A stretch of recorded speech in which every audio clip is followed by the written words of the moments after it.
চালু থাকা সামাজিক প্রকল্প বন্ধ হচ্ছে না। কোন সামাজিক চালু থাকা প্রকল্প, এটা আমরা আমাদের কর্মসূচি মানে প্রচারকালীনও বলেছি, কোন চালু থাকা সামাজিক প্রকল্প সে 30 বছর আগের হতে পারে, 10 বছর আগের হতে পারে, কোন সামাজিক প্রকল্প আমরা বন্ধ করছি না। আমরা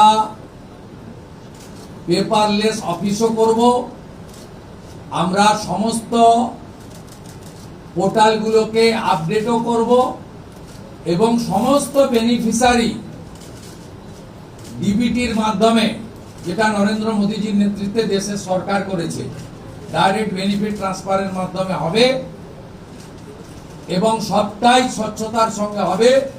আপনার প্রশ্নের উত্তরে আমি পরিষ্কার বলে দিই, যে স্কিমটার কথা আপনি বলেছেন, আমি শুধু ওই স্কিমটা নয়, চালু থাকা কোনো সামাজিক কল্যাণকর কর্মসূচি বন্ধ এই সরকার করছে না, কিন্তু ট্রান্সপারেন্ট স্বচ্ছতার সঙ্গে সেগুলো হবে।